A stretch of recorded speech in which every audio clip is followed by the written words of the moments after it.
And now, it's time for another Dice Tower review with Tom Vasel. Hey folks, today we're taking a look at a game called Guess What? Guess What? This is a game from Blue Orange Games, who's well known for their family-style games. This is kind of a party game. It's a game of logic, assumptions, and creativity. It's about getting people to guess 3 different clues, or 3 different things, with 1 clue. It sounds familiar to another game that came out this year? Perhaps. But let's take a close look at this one.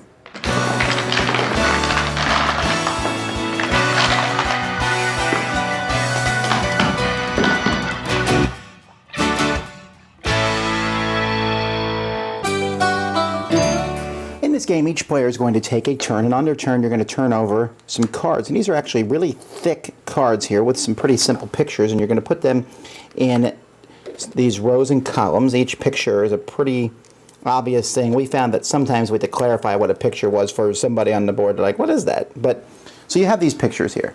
All right, now, the person whose turn it is going to pick 3 of the pictures.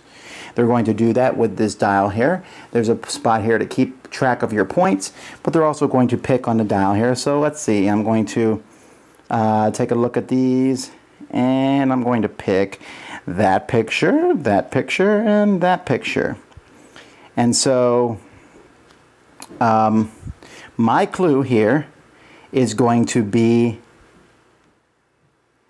this one's a tough one, is going to be safety. Safety is my clue. Now you're trying to pick something in each column that matches my clue. Now, the clue can be anything I want, but I'm trying to get people to guess it. It can't be something, I can't be like a dead bear boiling in a pot, you know, so that I'm picking those 3. That's too obvious, and the players have to kind of come up with the thing of that. All right, anyway, my clue is safety. Did you pick it? Because everyone else will pick it on their spinner dials.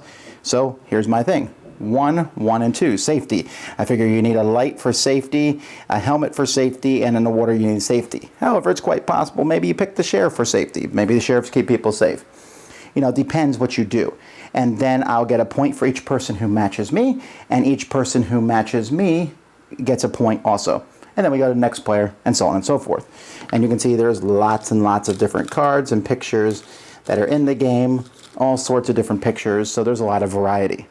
Now there is some variants, and I highly recommend you play with the variant that if everybody gets your thing exactly right, then you get no points as the clue giver. So you have to give clues in such a way that hopefully one person will get it incorrect. You can also play an expert variant where everyone's trying to find a clue, or even a cooperative variant where you're trying to clear the board. But I think it works best playing the variant, I think it's called a connoisseur variant, where you're trying to get some people to guess your clue, just not all of them. So you're going to continue to play the game, and whoever gets all the points first is the winner, and that's how you play, 12 points.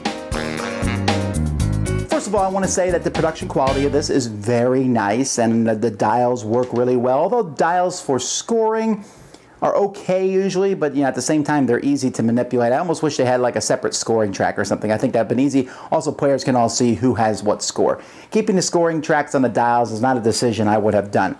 But the card quality is high, and the pictures on the cards are very easy to distinguish and tell what they are. I like that. Now, it's pretty obvious if you played the extremely popular game Codenames that this game is very similar to that. This feels like a, dumbed down is a strong word, but like a family kids version of Codenames, which is not a bad thing, because Codenames is a great game, but it can be a little bit more cerebral for kids and teenagers, while this one is right up their alley. All right, this one's right up their alley, especially with the pictures. This has pictures opposed to the words in Codenames. So I think that they kind of complement each other. However, I think that this game, as much as I like it, I think Guess What is a fine game. And it's, go ahead and play it.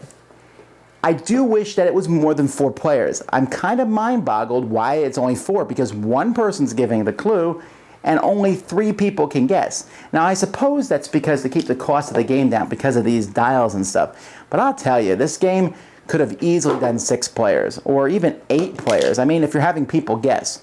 Also, as I said in the walkthrough, it is absolutely critical that you play with that connoisseur thing. Other than that, you're going to give the most obvious clue you can possibly give. And that's good maybe for kids to try and think it through.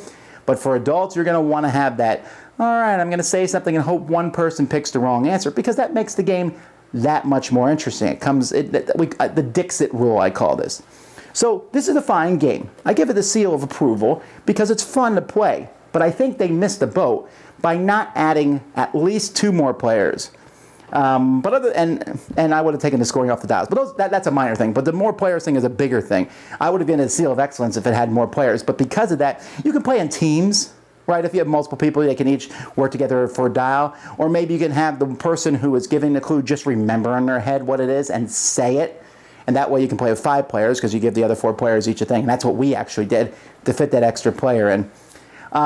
So there's that workaround. But other than that, it's fine. Sure, it's a kid family party game, but we need more of those. And this one is a good one. Dice Tower Judgment, approved! Thanks so much for watching the Dice Tower videos. Find more great videos and reviews, as well as our top-rated audio podcast at Dicetower.com. You can also find other great shows at Dicetowernetwork.com. I'm Eric Summerer, and you've been watching The Dice Tower. The Dice Tower is sponsored by Cool Stuff Inc., where you can find great games for great prices. Cool stuff in stock. Check them out at CoolStuffInc.com.